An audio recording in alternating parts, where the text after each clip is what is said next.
I'm Tom Baker, this is Chasing Cars, and today we're getting a really fascinating first drive. It might look like I've got any old Haval H6 next to me, but this car has two important changes compared to that rather average H6 hybrid that we reviewed together a few weeks ago. Firstly, this one's a plug-in hybrid. It's got GWM's new Hi 4, latest generation plug-in hybrid system, so we're getting our first drive of that. And it really does transform the way this car drives from a powertrain perspective. But more importantly, this car has GWM's new Australian suspension and steering tune applied to it. GWM has brought in an ex-GM Holden chassis specialist by the name of Rob Trubiani, who has done a pretty incredible job actually at transforming the way this vehicle rides and handles. We'll get into all of that in today's video. We'll briefly remind ourselves of the interior, check out the boot space, discuss the running costs, and then most importantly, go for a drive in the new H6 with new plug-in hybrid, new ride and handling to come to a verdict. But before we get started, hit subscribe below. Chasing Cars, honest reviews of your next car. Brought to you by Direct. Now, we did a thorough road test of the facelift Haval H6 on the channel just a few weeks ago, so no need to cover all of the same ground in the interior, other than to say it's functional and okay for the price. Though getting into top-end plug-in hybrid territory like this vehicle, it starts to get close to that kind of 50 grand mark where I start to expect features that are missing, like under-thigh adjustment for the front seats. Lacking that feature means I'm just not quite able to get into the perfect driving position in this car, which is a shame because most other things actually work well in here. The seats are heated and cooled, which means their vinyl upholstery is no problem. The steering wheel is quite easy to adjust for reach and rake. You've got this nice new center console here with convenient wireless charging, and everything's kind of covered in this soft sort of gummy texture that means it doesn't reflect much noise or light. Plus, interestingly, the plug-in hybrid actually gets a completely different infotainment system to the other H6s, and it is much better. It's called Coffee OS 3, and it's been adapted specifically for Australia, which has just moved around some of the controls on the screen. The processing power is way better than the other H6s. The screen's organized well. It does have wireless Apple CarPlay and Android Auto if you prefer to use that, but nice and snappy and easy to navigate. You also get a different steering wheel with different shortcuts to help power the system. And there's a few more views on the digital instrument cluster, though that's still not as good as rivals in terms of customizability. Still, however, the H6 interior gets a pass. And despite the fact the plug-in hybrid has a relatively large battery pack, there's really no compromise in the cabin caused by it. Room here in the second row continues to be among the better vehicles in the class for that metric, with good legroom, good headroom, even with a panoramic sunroof like this car. My toes have plenty of room too. I'm 6 foot, 183 centimeters, so your kids are going to be fine back here. Standard air vents, USB power, and even though the fact the material is going to take a downgrade back here is no different than most of the other vehicles in the class. And interestingly, the back seat actually has better under-thigh support than the front seat. Moving around the back of this facelift H6, you do see the new style, I guess, GWM rear end for this vehicle, which actually deletes the word Haval, which only appears on the front. That's because GWM is trying to get those three letters into the minds of Australians. That is the manufacturer. Haval or a tank cannon, they're just kind of sub-brands. Now you got your PHEV badge with a blue outline here on the back to tell this apart from the hybrid, and a power tailgate, though you can get the plug-in hybrid now on a range of spec levels on the H6. Not all of them are equipped as well as this Ultra. Now, boot space is okay for the class. Relatively high load height here and no storage under the boot floor, only your tire compressor because there is no spare in this vehicle, but you have a relatively sturdy cargo blind and the ability to close this, let that close out of the way, and we'll discuss exactly how much fuel and electricity this new plug-in hybrid uses. It makes sense to buy the H6 plug-in hybrid if you're going to charge its 19 kilowatt hour LFP battery. If you run it in EV mode, you'll use about 21 kilowatt hours per 100 kilometers. That's the WLTP estimate, for electric driving range of about 90 kilometers, again an estimated WLTP number.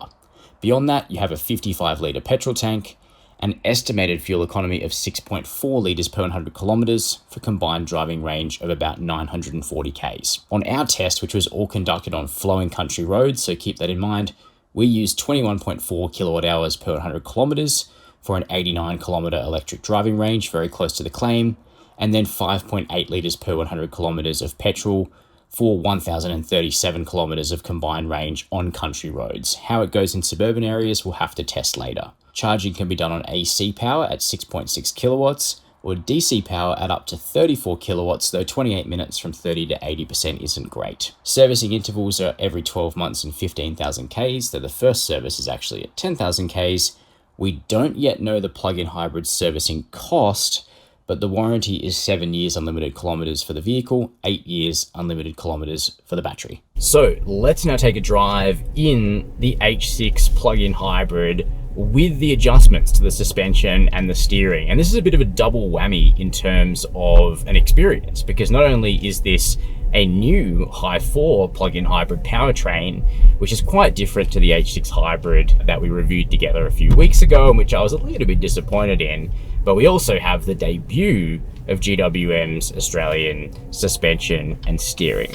But really, we've kind of seen some of this suspension and steering vision before, because the project is being led by Rob Tribbiani, who was a senior engineer on the VE and VF Commodore, and a big part of the reason why those vehicles had world-class ride and handling.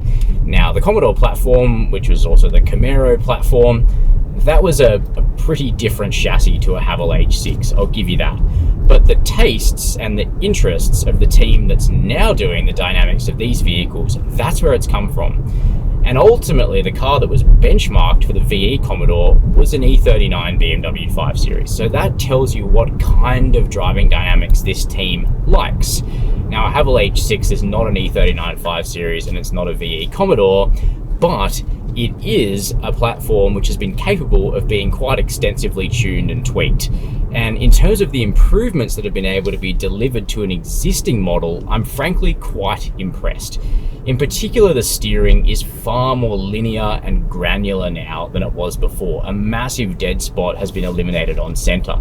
You now get much more response through the rack, which is great. And back-to-back driving the old and the new here at Lang Lang, and also driving the new on real country roads in Victoria, has been able to bring that out. The other major improvement is the ride quality, which is considerably more settled. And the main attribute they've been able to pull out is this awful heave that you get coming off bumps in the old tune of the H6's ride, which was caused by an underdamped character and just a lack of polish and finessing. Now, the improvements will only go into production in November, so that's why in my last H6 review I said don't buy one yet. Until you can get one with the improvements to the ride and the handling, you just shouldn't be buying this SUV. But when you can get one with those improvements, all of a sudden the H6 goes from kind of the lower third of the midsize SUV class to around the middle, maybe even a bit above the middle, which is a staggering improvement for a tweak. Rob and the rest of the team will be much more involved earlier and more deeply on cars like the next gen H6, and I'm keen to see what can be done when they're involved from scratch. But in terms of a midlife improvement, this is really quite staggering and more noticeable than the improvement to, say, the Mitsubishi Outlander, which was much more minimal. The powertrain is also a revelation. Gone is the step-off lag that absolutely plagued the H6 hybrid, as we found in our review of that car. Now the plug-in hybrid system is just straightforward and quite silky, and when there's sufficient state of charge, it's also perky and rapid with up to 268 kilowatts in all-wheel drive form. Even when it's low on state of charge, it's still backed by a turbo petrol engine, so there's enough punch there, and it keeps quite a bit of battery power in reserve so that you're always kind of experiencing that hybrid sort of squirt from the electric system, which is nice.